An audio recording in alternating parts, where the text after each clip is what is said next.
We are here today doing another Pivot and Pitch video, formerly Chamber Chat, where we give our business members an opportunity to share how they've pivoted during the pandemic and ways in which they've been able to adapt their operations, a success story to inspire us, and just share a little bit about what they are doing differently for our business community. So today, it is our honor to be with Dr. Tom Clark with the CSRA Alliance for Fort Gordon. Hello, Dr. Tom Clark. How's it going over your way? It's going awesome. Good. I've seen lots of great accolades, and maybe that's part of your success story you'll share, but congratulations on all the hard, good work that you're doing that's getting recognized. Thank you. It is a great team. So tell us a little bit about how the CSRA Alliance for Fort Gordon has pivoted operations during the pandemic. Sure. So 11 March, we were privileged to, go on post with the leadership class of Leadership Augusta and Columbia County, and business was usual at that time. And then on 13 March, of course, COVID hit and everything changed. I mean, Stan and I attended a briefing last week with the Undersecretary of the Army, and we had masks on, and we were briefing from poster boards. TechNet got canceled.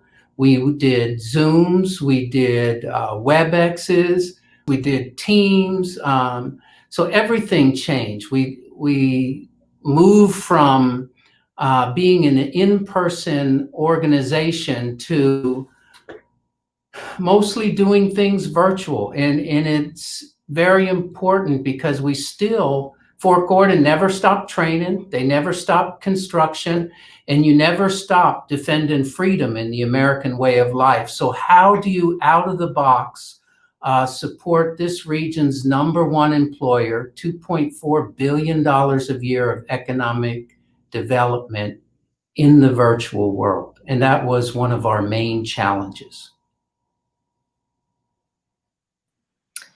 Well, I'd say y'all figured it out and you're doing pretty well.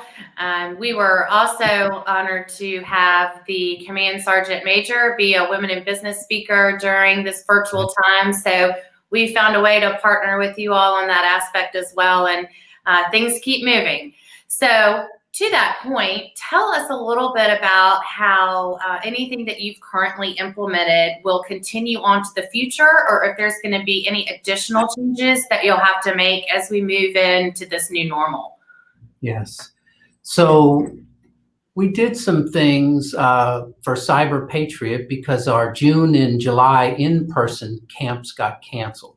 So we read children's books virtually. We teamed with M3 Solutions and had very dynamic Bring Those Books to Life series. We held the July CyberPatriot Camp in a virtual world, this region's first ever advanced camp for about 50 kids. And the instructors were out of the Georgia Cyber Center. They instructed from their homes. They instructed from quarantine. And it was a great effort from academia, the business world, Fort Gordon partners in the Alliance for Cyber Education. I know that some of our meetings, we may go to the virtual world because they are productive once we got the hang of it. So we'll probably keep doing that. We'll always support the installation. We do things. We created, poster boards that we take now to places and brief with our mask. We created a K-12 calendar for our region for cyber efforts, a cyber job site. So many of the things that we tweaked during the virtual world, we will continue to do those and provide them as assets.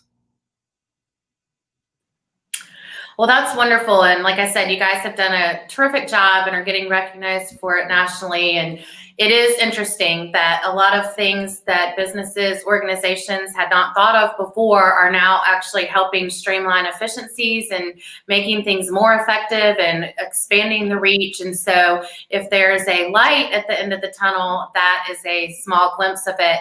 And to that point, share one of your greatest success stories that's come from this, something that will inspire our business community to see that there is good in the situation.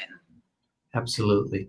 So during this time, Mosaic, the Georgia Cyber Center, NSA Georgia, the Cyber Protection Battalion on Fort Gordon Mentors, and the Alliance for Cyber Education team, they got a second trophy because we are the CyberPatriot Center of Excellence of the Year for the second year in a row. We did that with this team of dedicated professionals from 2 states and 7 counties that virtually said, you know, because we had to do some of our plans in the virtual world, that our children are still going to fill the workforce needs in this area.